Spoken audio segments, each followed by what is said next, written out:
ደስ ይለኛል። እኔ ተጠንቀቅ ማቀው እዛ ነው ብለዋለች አይደል? ስለዚህ ቡዜ የምትባዩ ሩታ ተረጋጊ ብላሻለች። በአንቺ ብሳል የምትይው ምንም አታረጓትም። ከዚህ በላይ እውነቴን ነው ሩታ ከእርግዝናዋ ጀምራ ተፈትና ያለፈች ጀግና ሴት ናት። ምንም አታመጡ፣ ምንም አታረጓትም። ኃይል እግዚአብሔር ነው አውቃለሁ። ግን እስካሁን ብዙ ቤተሰቦቿ አልመጡም። በጣም ጣልቃ እየገባሽ እኔ አዋቂ ነኝ ትዳሩን አድነዋለሁ የምትይው ቡዜ እውነቴን ነው አብርሃምን ከሩታ ጋር እንዲለያይ ሴራሽን እያሰራሽ ነበረ። አሁን እኮ ያው በግልጽ ታይቷል። ሁላችሁም ሩታ ላይ ሆነ ፈራጅ ቆራጭ የሆናችሁት ማለት ነው። ምንም አታመጭም ብላታለች አሁንም ቢሆን። ስለዚህ በማያገባሽ እየገባሽ መተሽ አትፈትፍች። አብርሽንና ሩታን አንቺ አላገናኘሽም። አንቺ የለሽም ነበር። አንቺ እኮ በመሀል ነው የመጣሽው። ቡዜ የምትባለው አናቃትም ነበር እኮ እኛ።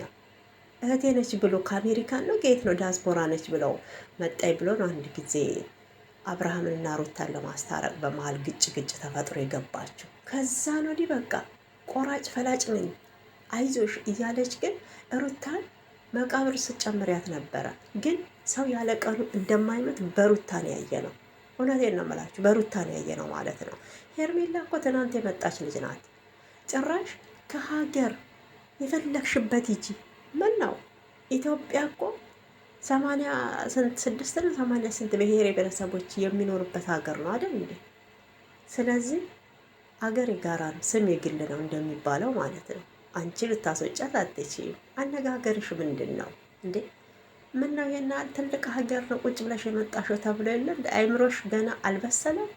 አነጋገርሽ አልተማርሽም ነው? ስጋ ብቻ ነው ተሸክመሽ ጸጉርሽን አንዴ ቢጫ አንዴ ጥቁር እንደ የሴት ሙድ የሌለው እያረግሽ የምትመጪው። ተከበሪ እንጂ ክብርሽን ወቂ። እግዚአብሔርን እንዴት ነው የምታናድዱት? ስነ ስርዓት ያዙ። ከልጅቷ ላይ ውረዱ። ልጅሽን አሳድጊ አርፈሽ። ባታሳድግስ ምን ልታመጡ ነው?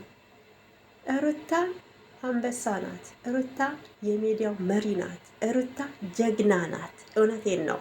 አንጫጫጫችሁ፣ እንደ ተልባ ተንጣጣችሁ። ተልባ ስታምሱት ምጣድ ላይ አይቆምም አይደል? እውነቴን ነው። እንደዛ ነው የየተንጣጣችሁት ብትን ያላችሁት ማለት ነው። ገና ትበተናላችሁ። ምን አይታችሁ? ሰላም እንዴት አላችሁ? ሰላማችሁ ይብዛልኝ። ለቤት አዲስ ሆናችሁ እንደተለመደው ሰብስክራይብ፣ ላይክ እያረጋችሁ የሩታዬ እህቶች ማለት ነው አመሰግናለሁ። መታችሁ ላይክ አስተያየት ለምትሰጡን እጃችሁን ቁርጥማታይን ካው ለሀገራችን ኢትዮጵያን ሰላማን ያብዛው። ለእኛም ከክፉ ነገር ካስመሳይ ሰዎች ይሰውረን። የማታ እንጀራ የረፍት እንጀራ ይስጠን። መመዳ ቤት ላላችሁ እንደኔ በስደት አብሶ ደግሞ በእግር ህመም እንደዚህ ቁልጭምጭሚታችሁ ጋር ለሚያማችሁ እንደኔ ፈጣሪ ፈውሱን ይላክላችሁ። አይዟችሁ ጠንክሩ እላለሁኝ።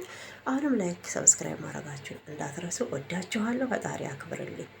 እናንተ እንዴት አያችሁት? በእውነት እኔ ቡዜ በጣም ነው ያናደደችኝ። አንደኛ ምንም ያደረገችው ነገር የለም። ኤፋ መጣ ለበዓል ብቻሽን አትይም ብሎ በዛው ተግባቡ ከኤፍሬም ጋር። አሁን ኤፍሬም ወደ ሩታ ስለሆነ ከህይወታችን ውጭ ቤተሰብን እየበጠበጥሽ ነው እያለች ነው ቡዜ። ስትበጠብጭ የነበርሽ እኮ አንቺ ነሽ። ስንት ወር ሙሉ ስትበጠብጫቸው የነበርሽ እኮ አንቺ ነሽ። ለምን ስንት ወር? 1 ዓመት ከምናምን ይሆነዋል። ቡዜ የመጣችው የሩታ የሰርግ ጊዜ ዱባይ ሄደው ሊሞሸሩ የተባለ ሰዓት ነው አይደል? ቡዜ የመጣችው አስቡት። 1 ዓመት ከምናምን ስትበጠብጪ ሩታ ከጎንሽ ነኝ ስትይ፣ በዛኛው ሳይድ ደግሞ ከሄርሜላ አብርሽን ለመዳር ሽር ጉድ እያልሽ ከወንድሜ ጎን ቁሚ፣ ወንድሜ በአንቺ ደስተኛ ነው። ማን ሴት ናት? ባለትዳር ወንድ ሄዳ ለወንድሟ ከጎን ሁኚ ታጽናኘዋለሽ እንዳይከፋው ብላ አደራ የምትሰጠው? ሩታን እኮ ብን ብላ አብዳ እንድትሄድ እኮ ነበር ያረጋችኋት። ግን በጣም ጠንካራ ስለሆነች፣ እውነቴን ነው ጨዋ ያሳደጋት ቤተሰብ ስለሆነች ትዕግስትን ከፈጣሪ ጋር ታግዛ አለፈችው። ያን ጦርነት አለፈችው። አሁን ለሚመጣው ነገር ሩታ አትበገርም፣ ሩታ አትሸነፍም። እውነቴን ነው። የምትሸነፍ የነበረው ነፍሰ ጡር የሆነች ሰዓት ነው። ራሷን የሆነ ነገር ማድረግ ትችል ነበር። በእውነት የእሱንም ልጅ አልፈልግም ብላ ማስወረድ ትችል ነበር። ግን እናንተ ናችሁ የምታፍሩት። ቡዜ ተከበሪ።